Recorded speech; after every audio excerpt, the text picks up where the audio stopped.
Magandang gabi mga kasolar. So muli, nagbabalik ang inyong kasolar, si Solarens.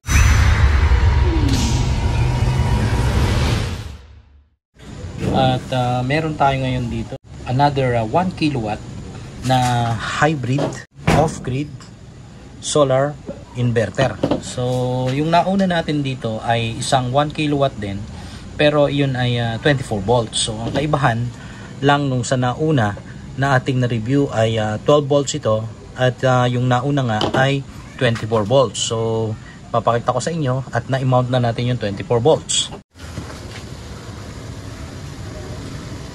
So ito yung 24 volts. So i-unbox natin, bubuksan natin kung ano yung ginawa natin doon sa una, ay siya rin gagawin natin dito. Although yung solar charge controller nito ay parehas lang, 40 amperes. At ganun din naman dun sa nauna, 40 amperes din yun. Tingnan natin, buksan na natin,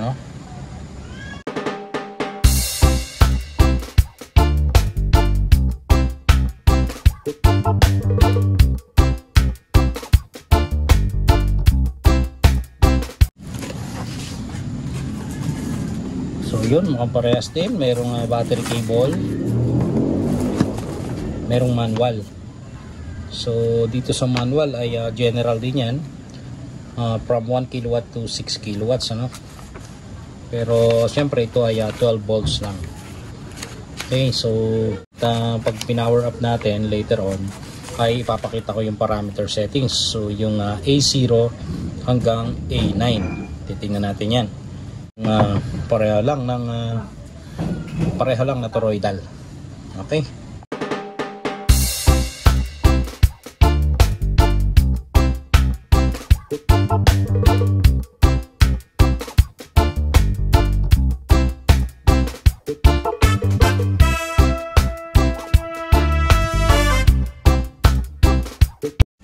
So meron ding kapareho din sa ilalim, brace ito para sa pansalo sa ilalim. So ayan mga kasolar, parehas dun sa 24 volts na 1 kilowatts. So ito, ganito rin yung mounting bracket niyan na ilalagay sa likod. Ayan, kaparehas din yan dito. Ito nandito. I-mount din natin yan dito. So ayan mga kasolar, unahin na natin dito sa ilalim. At kung mapapansin ninyo, mayroong Wi-Fi GPRS connection. So mayroong module yan na pwedeng ilagay para ma-monitor online, ibig sabihin basta ma-configure yung Wi-Fi na yan ay pwede nating makita kahit nasa office lang tayo nagtatrabaho or nasa ibang bansa, basta mayroong internet. Okay, at kung makikita natin mga solar, ito yung sa positive at ito yung sa negative. So yan yung battery terminal. At base doon sa pinakita kong battery cable, ito ay number 16. Ayan. So itong PE na to, ito yung ground. So kailangan nakakonect din yan doon sa grounding system natin para maiwasan natin magka-problema. So ito, another output, ayan, bukod dito sa portion na ito. Okay, so output yan, pwedeng plug-in type, pwede ka magsaksak dyan, at 220 volts AC na yan ang magiging output. At kaparehas yan dito. So nakaparallel yan dito sa output na ito. Kaya yung ating connection dyan, neutral, line, ground sa AC output. Pagdating naman sa AC input, ganoon din, neutral, line, ground. Pero itong AC input na ito ay ginagamit lang pag yung walang charge ang battery at makulimlim ang panahon.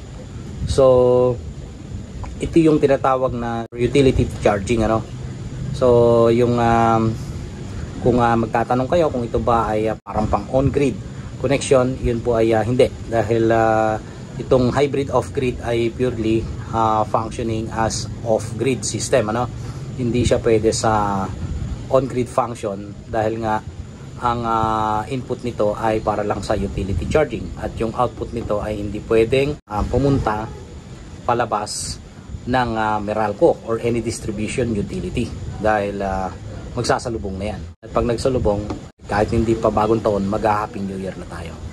At itong portion naman na ito, itong terminal na ito ay para sa solar, ano, yung PV modules natin. At nakalagay dito ay positive at saka negative. Meron akong 550 watts. At susubukan natin yun na isalpak dito, no, sa susunod na araw. At ito yung pag mag-a-adjust tayo, ito yung gagamitin natin, page up tsaka page down. Pero ito muna yung ating pipindutin, yung function para sa setting.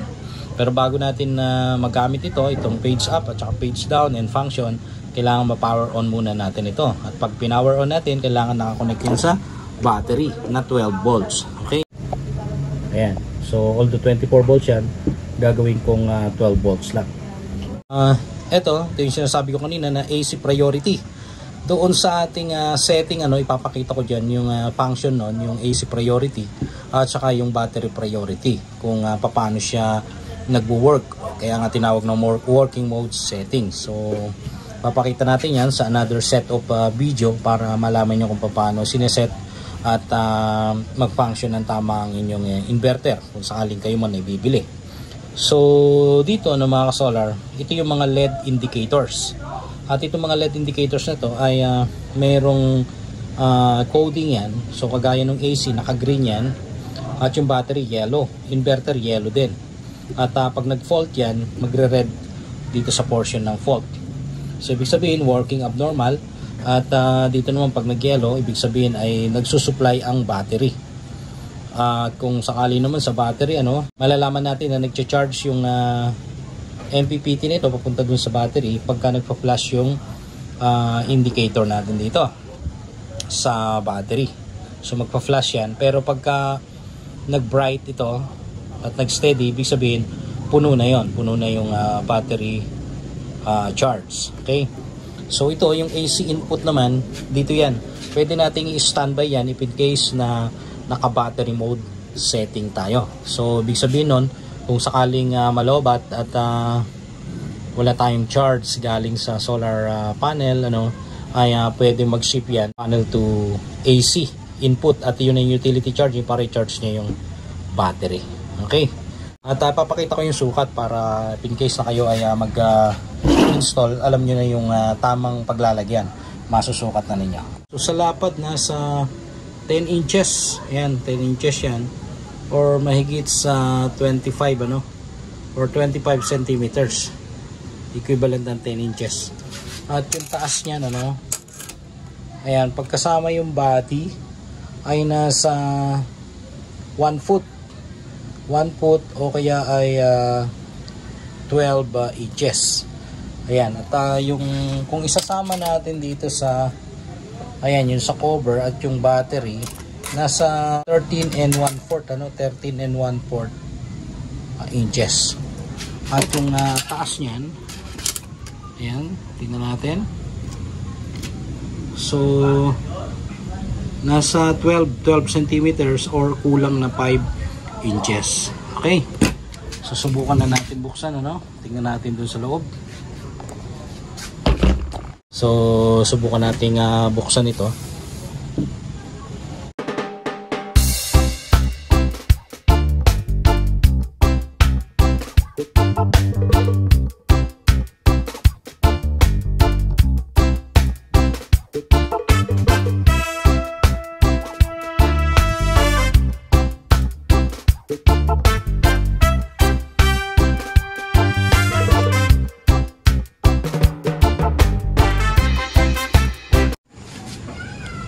So ayan, tanggalin natin. Ayan, ganda, bagong bago. Pahiga natin to.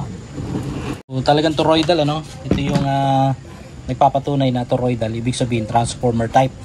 Nakadepende rin kasi sa laki ng wire, yung magnetic wire, yung at saka yung pagkakaikot nito. Pero pwede nating makita kung gaano kataba. Ayan.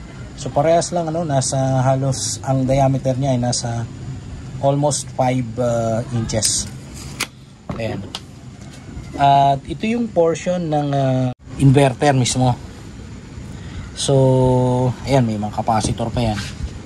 At ito yung kanyang mga MOSFET, ano, 1, 2, 3, 4. So 4 ang MOSFET niyan, pero in between meron pa yan sa ilalim, no. So kung 4 yung ating heatsink, baka dito na nakalagay. At ito yung sinasabi ko na pwede nang lagyan ng Wi-Fi module, ano. Ito yung 40 amperes na solar charge controller. Kaya kung makikita natin, ito yung connection kanina ng input, ano, ng solar panel, at tumuloy-tuloy yan papunta rito. So mayroong mini fan, ayan, nasa loob. Ayan. At so dito nakamount yung positive at saka yung negative ng battery terminal.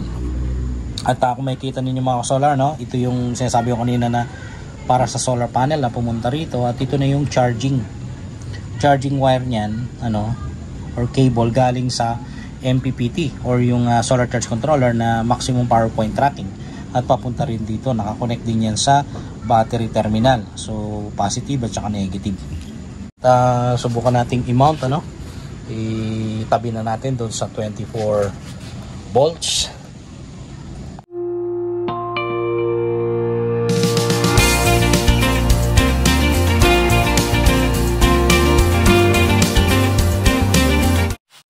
So ayan na nga mga ka-solar, no? Itong nasa left side ko ay 24 volts. Ayan, at ito naman ay 12 volts. Kaya makikita natin yan dito. Ayan. So at yung 12 na yon, yan ay ibig sabihin 12 volts. Okay, so same lang din yung specs dito, no?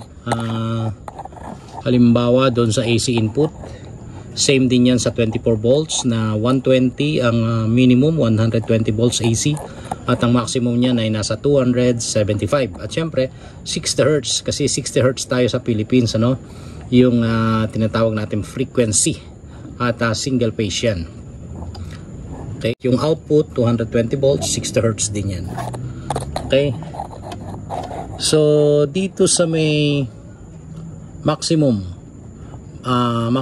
PV array input nasa 120 volts DC, at ito yung voltage range input, ano, ng solar charge controller ay nasa 15 to 80 volts. Okay, so yun yung range nya, pero yung maximum 120. So pasok yan, at isang string lang tayo, at 40 amperes yung PV charge current. At ayan, nakalagay max PV array 560. Ayan, 560 watts. Ang kaibahan nito mga ka-solar, ano, doon sa 24 volts, ayan, dito ay 560 lang yung PV input power. Pero kung makikita natin mga ka-solar, nasa 120 yung nakalagay na PV input voltage. So ibig sabihin yan, yung atin kasing 550 watts na solar panel, ano, ay nasa 49.7 ang VOC o yung voltage operating circuit. So titingnan natin, at pwede tayo maglagay ng 560. Subukan natin na maglagay lang ng isang pirasong 550 watts para dito sa 12 volts na hybrid off-grid na 1000 watts Samdon inverter. So yan lang muna mga ka-solar. Sa next video natin, ano, pagsasabihin na natin itong dalawang ito, yung parameter settings, kasi ito 12 volts, ito ay 24 volts. Syempre magkaiba yung setting na ilalagay natin dyan na parameters. Okay, so lalagyan natin ng battery input, kasi sa ngayon wala pang connection, although ito meron ng connection, pero ayusin pa natin, ano, dahil wala akong nakalagay na BMS dito, at ito naman ay aayusin ko pa rin. So yun lang muna mga ka-solar, at maraming salamat sa panonood, at abangan ninyo ang parameter settings ito, at yung pagpa-power up na rin ng dalawang hybrid off-grid 12 volts and 24 volts na 1 kilowatts na solar power inverter. So usap tayo sa susunod na video, at ang inyong ka-solar, si Solarens.